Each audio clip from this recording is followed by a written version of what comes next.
পাবনার ঈশ্বরদী ইপিজেডের কয়েকটি প্রতিষ্ঠানের খাবার খেয়ে শতাধিক শ্রমিক কর্মচারী অসুস্থ হয়ে পড়েছেন।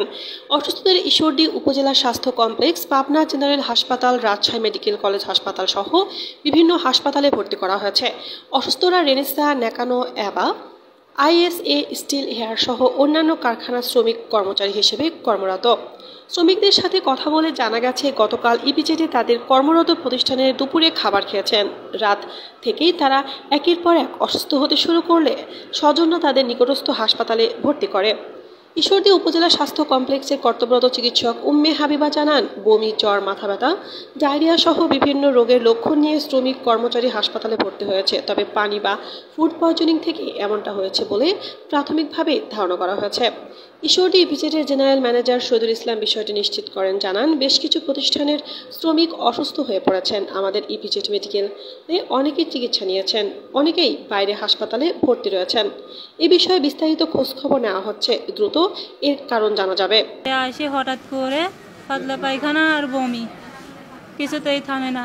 রাত 1টার সময় আসে মেডিকেলে ভর্তি হই। গেছিলাম অফিসে যাওয়ার পরে খাওয়া দাওয়া করে পরে গান একটু খারাপই লাগলো।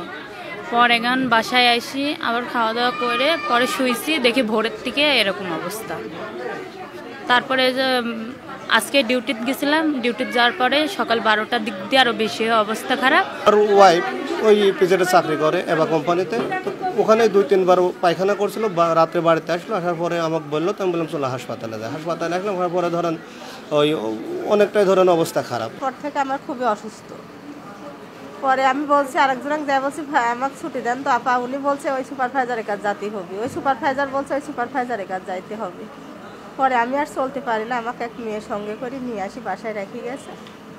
পরে আমি নাবাস অবস্থা আমার ছেলের বড় আইনি ভর্তি করেছে ওই জায়গায়। আর রাতে সকালে যে যারা ডিউটি করছে ওদের থেকে শুনলাম যে কালকে রাতে থেকে এরকম অনেক ডায়রিয়া আর বমি নিয়ে রোগী আসতেছে। তো এবং বেশিরভাগ যখন আমাদের একটু সন্দেহ হলো, আমরা পরে জিজ্ঞেস করে জানতে পারলাম না সবগুলাই ইপিজেড থেকে চাকরি করা। আর আমি 2:30 থেকে ডিউটি করা হয়েছে, এ পর্যন্ত আমি 4-5টা ভর্তি দিচ্ছি। আবার 2-3টা খারাপ হয়েছে, সেগুলো ট্রিটমেন্ট একটু চেঞ্জ করে দিচ্ছি, কিছু রেফার করে দিয়েছি যেগুলো আমাদের এখানে ভালো হচ্ছে না। উন্নত চিকিৎসার জন্য আমাদের কিছু রোগী রেফারও আছে। আর হসপিটালে এখন অনেক রোগী ভর্তি আছে, ভর্তি থাকা অবস্থায় ভর্তি এখন হচ্ছে। এটা মেইনলি আপনার পাতলা পায়খানা আর বমিটা, কারোর সাথে জ্বরও থাকতে পারে, জ্বর আছে, কারো একটু পেটে ব্যথা আছে। মেইনলি জ্বর, বমি আর পাতলা পায়খানা।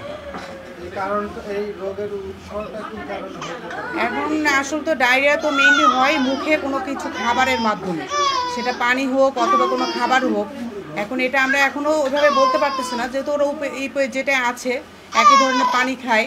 এখন ওদের কোনো পানিতে সমস্যা হলো কিনা সেটা আসলে পরীক্ষা করে বলা যাবে, ওটা এখন আমরা ওইভাবে বলতে পারছি না, আমরা একটা ধারণা করতেছি।